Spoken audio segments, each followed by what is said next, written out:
नमस्कार, मेरा नाम ज्ञानेश्वर है और आप देख रहे हैं लाइव सिटीज। मेरे साथ हैं आसिफ कमाल। नाम तो आपने सुन ही रखा होगा, मैंने पहले भी कई साक्षात्कार किए। सुपौल के पिपरा से आते हैं, इंडियन आर्ट को प्रमोट करते हैं, दिल्ली और दुबई तक फैले हैं। तो आसिफ कमाल जी, आपका स्वागत है। धन्यवाद सर।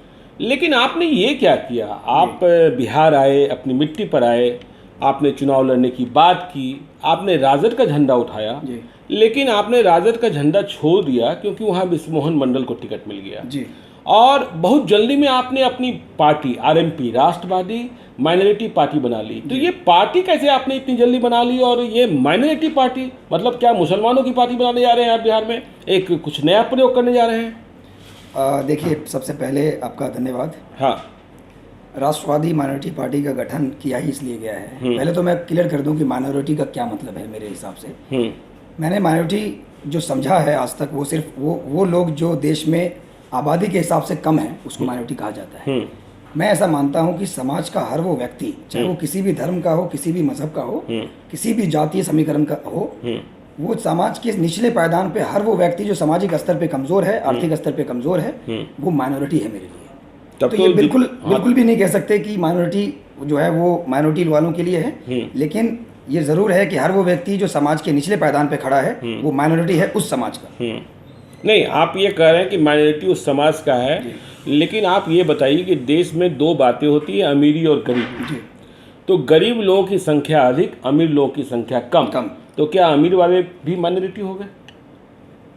नहीं, आर्थिक सामाजिक और जो जीवन में जिन चीज़ों का अभाव उनके ज़िंदगी में है, जो नहीं होना चाहिए, जो सामाजिक स्तर पे कमजोरी उनको महसूस होती है समाज में, किसी भी वर्ग के लोगों, ये वंचित, पीड़ित, शोषित लोगों की बात मैं कर रहा हूँ, जिनको मैं वर्ग से, जात से, समीकरण से हटा करके कह रहा हूँ, वो किसी भी वर्ग के हो, उस समाज के लिए वो माइनॉरिटी है। अच्छा, तो ये उनकी पार्टी है। अच्छा, राष्ट्रवादी माइनॉरिटी पार्टी का गठन ही इसलिए किया। मतलब आप बिहार में ओवैसी नहीं बनने जा रहे हैं? बिल्कुल भी नहीं। मेरी लाइन ऑफ पॉलिटिक्स बिल्कुल सीधी है। हाँ। मैंने राष्ट्रवादी माइनॉरिटी पार्टी इसलिए बनाई है क्योंकि समाज में जो वंचित, पीड़ित, शोषित लोग हैं, उनको राजनीति में प्रत्यक्ष रूप से भागीदारी के लिए और सीधे जोड़ने के लिए बनाई गई। मतलब जिस तरीके से मुकेश सहनी ने सन ऑफ मल्लाह बनकर बिहार में पार्टी बनाई, क्या आप सन ऑफ मुसलमान बनकर पार्टी बना रहे हैं या बिहार में सभी लोगों की देखभाल करेंगे? देखिए, सन ऑफ मुसलमान तो मैं हूँ ही, हाँ, बाय डिफॉल्ट, इसमें कोई दो राय नहीं है। लेकिन ये निश्चित तौर पे ये बात बिल्कुल पक्की है कि इस पार्टी की नेतृत्व हर वो व्यक्ति करेगा जो उस योग्य होगा और करना चाहेगा। अच्छा। इसमें कोई मजहब, कोई उसकी बात नहीं है।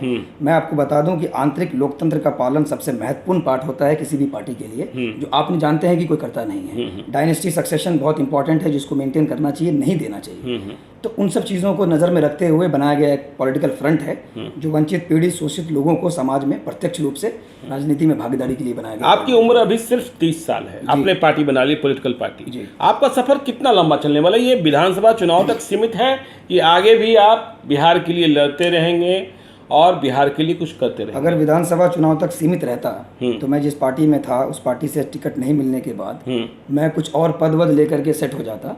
लेकिन मेरी लंबी लड़ाई है। मैं, आप जानते हैं कि राजनीति बहुत विजनरी चीज़ है, फ्यूचर को देख के किया जाता है। मेरी उम्र 30 साल है और जाहिर सी बात है अगले 30 साल की राजनीति है। ठीक है, 30 साल की राजनीति है। आपने बात करी गरीब, वंचित, माइनॉरिटी की, तो यही बात तो लालू यादव भी करते हैं, तेजस्वी यादव भी करते हैं। और जब आपको टिकट नहीं मिला तो आपने पार्टी बना लिया, पिपरा के मैदान में भी आ गए हैं। तो फिर लालू यादव और तेजस्वी यादव से, राजद से इतर कैसे हैं आप? देखिए, बात करना और भागीदारी देना, आप भागीदारी की बात एक तरफा करते हैं, ठीक है, ये मोहब्बत एक तरफा नहीं होनी चाहिए। मैं अगर कहूं कि मैं वंचित, पीड़ित, शोषित लोगों की बात कर रहा हूं और मैं उनको राजनीति में प्रत्यक्ष रूप से जोड़ने के खिलाफ हूं, इसका मतलब ये है कि मैं सिर्फ उनका इस्तेमाल कर रहा हूं। मेरी जुमले हैं ये कि मैं आपकी पार्टी हूं। मतलब आप कह रहे हैं तेजस्वी यादव सिर्फ इस्तेमाल कर रहे हैं? मुझे लगता है, देखिए, जब आप बात माने, उन्होंने मुसलमानों को टिकट दिया तो कितने टिकट दिए उन्होंने? नहीं, टिकट दिया तो जो हिस्सेदारी थी, आप बिल्कुल हिस्सेदारी के हिसाब से टिकट नहीं मिला है। अच्छा, बिल्कुल नहीं मिला। अगर आप पिपरा की बात करें तो मेरी नाराजगी पिपरा में इसलिए नहीं है कि मुसलमान को टिकट नहीं मिला, मेरी नाराजगी इसकी है कि राजद के कार्यकर्ताओं को टिकट नहीं मिला। अच्छा। मैं नया था, 30 साल पुराने कार्यकर्ता हैं जो मजबूत हैं, जो चुनाव लड़के जीत सकते थे। आपने लोगों को नाराज करने का काम जरूर किया है, इसमें कहीं कोई दो राय नहीं है। रही बात अल्पसंख्यक लोगों की, तो उनको भी नाराज आपने, उनकी हिस्सेदारी। सर, आप मुझे एक बात बताइए, आप राजनीति में एक समीकरण से चलते हैं, आप पे लोग फेथ करके आपके साथ जुड़े हुए हैं, अगर आप उनको सीधा रिप्रेजेंटेशन नहीं देंगे असेंबली में, कैसे मिलेगी फिर उनको हिस्सेदारी? सामाजिक स्तर पर उनकी मजबूती कैसे हो सकती है? सिर्फ बातचीत से तो नहीं होगा ये काम। देखिए, आपने कहा कि आपकी उम्र 30 साल है, आपने पार्टी का भी नाम रख लिया माइनॉरिटी, और आप जाति, धर्म, मजहब की बात कर रहे हैं, वही मुद्दे जो लंबे अरसे से चलते आ रहे हैं। आपकी नई सोच होनी चाहिए थी। बिहार के लिए रोड मैप क्या है आपका? बिहार के उन्नति का रोड मैप है मेरे पास। अच्छा, मैं आपको बताऊं, देखिए मैं किसी जात धर्म की बात नहीं कर रहा हूं, मैं उनकी बात को आपके सामने रख रहा हूं कि ये वो ऐसा ही करते आ रहे थे, तो वैसा नहीं किया है तो नाराजगी है। अच्छा, मैंने ये नहीं कहा कि मैं ऐसा करूंगा। आप तो कह रहे थे वो बीजेपी वाले के साथ मिल गए। बिल्कुल मिल गए तेजस्वी यादव। देखिए क्या है, आप अगर किसी एक वर्ग को 30 सालों से कह रहे हैं कि भाजपा भगाना है, एनडीए भगाना है, आरएसएस भगाना है, और वही उनका पैरामीटर बना दिया अपने मापदंड की, इसलिए वोट देना है आरजेडी को, और एक वक्त ऐसा आता है कि जब आप उनकी हिस्सेदारी काट देते हैं और एक पर्टिकुलर सीट पे उनको सामने आप भाजपा के कैंडिडेट खड़ा कर देते हैं। भाजपा कैंडिडेट कहने का मेरा मतलब ये है कि वो भाजपा में ही थे, वो राजद में कभी नहीं थे। तो आप उनको जब सामने लाते हैं तो वो वर्ग जो आपके साथ इसलिए जुड़ा हुआ था कि भाजपा के खिलाफ वोट करना है, उनसे कैसी उम्मीद करते हैं? तो पिपरा के चुनाव मैदान में तो आप आ गए हैं अपनी पार्टी के साथ, राष्ट्रवादी माइनॉरिटी पार्टी, ये आपका पहला प्रयोग होने जा रहा है। तो आप बताइए, पिपरा में लोगों का जन समर्थन मिल रहा है? पिपरा के लोगों से आपने आदेश प्राप्त किया कि मैं ऐसा करूं कि ना करूं? मैंने पिपरा के लोगों से 5 चरणों में अपनी बात रखी है। 5 चरण मतलब? 5 चरण मतलब शुरू से जब मैं आया हूँ, पहला चरण, दूसरा चरण, तीसरा चरण करते हुए ये लास्ट 5वां चरण था। क्या था? जब मैंने ये फैसला किया कि मैं पॉलिटिकल इस रंगमंच का शिकार नहीं हो सकता। मेरी एक लीडरशिप है जो मुझे मेरे लोगों की मदद के लिए करनी है। मैं उस भाव से आया हूँ। मेरे मन में सत्ता भोग नहीं है, सेवा भोग है। मैं चाहता हूँ मैं सेवा कर पाऊँ लोगों की, और इसीलिए जो 5वां ये डिसीजन था मेरा स्टेज वाइज, उसमें मुझे अपार समर्थन मिला है लोगों का। उन्होंने मुझे बिना किसी सिंबल के स्वीकार किया है इस बात। चलिए, आपकी पार्टी का विस्तार तो बाद में होगा, पहले ये बता दीजिए पिपरा में आप क्या कीजिएगा? पिपरा में स्वास्थ्य और शिक्षा के क्षेत्र में जो काम हो जाना चाहिए था वो अभी तक हुआ नहीं, उस पर मैं काम करूंगा। मैंने पहले इंटरव्यू में बताया है कि मेरे क्या रोड मैप है, क्या प्लान है। जो रोजगार के साधन एक एमएलए अपने क्षेत्र के लिए कर सकता है, उसमें बहुत सारी चीज़ें ऐसी है जो नहीं हुई हैं। महिलाओं की सुविधाओं के लिए, लड़कियां जो स्कूल जाती हैं उनकी सुविधाओं के लिए, स्कूलों का विस्तार, नवीनीकरण, हॉस्पिटल को वेल इक्विप्ड बना करके उनको चलाना, ये जो चीज़ें हो जानी चाहिए थी उस पर काम करने की ज़रूरत है। पिपरा के लिए मेरा विज़न यही है कि पिपरा एक गिने चुने टॉप 5 विधानसभा में एक विधानसभा ऐसा बने जहाँ पे शिक्षा और स्वास्थ्य एकदम चमकता हुआ दिखे। चलिए, चमकता हुआ दिखे, आप कह रहे हैं कि पिपरा को चमकाएंगे, ये सारी बातें करेंगे, लेकिन आपका जीवन जैसा मैंने जाना है, आपका बचपन बहुत गरीबी में बीता।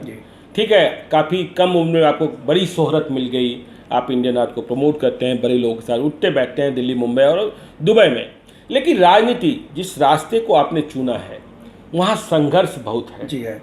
क्या आसिफ कमाल लाठी डंडा भी खाएगा संघर्ष के लिए? संघर्ष है, और इस बात को समझते हुए ही पार्टी का गठन किया गया है। अच्छा, अगर ऐसा नहीं होता मेरे मन में तो मैं विकल्प देख के निकल जाता। अच्छा, पार्टी का गठन इसलिए किया गया, आपको पता है संगठन बनाना है। मतलब आप बिहार छोड़ के भागने वाले नहीं? मैं बिहार छोड़ के भागता तो पार्टी ही क्यों बनाता। अच्छा, 100% नहीं जाऊंगा। और इस पार्टी का गठन करूंगा और 2024 और 25 में बहुत बेहतरीन मजबूती के साथ अपनी उम्मीदवारी रखूंगा, चाहे वो किसी भी घटक दल के रूप में हो या किसी भी संगठन के रूप में हो। मैं एक स्ट्रांग प्लेयर बन के अपनी पार्टी को सामने लेके आऊँगा।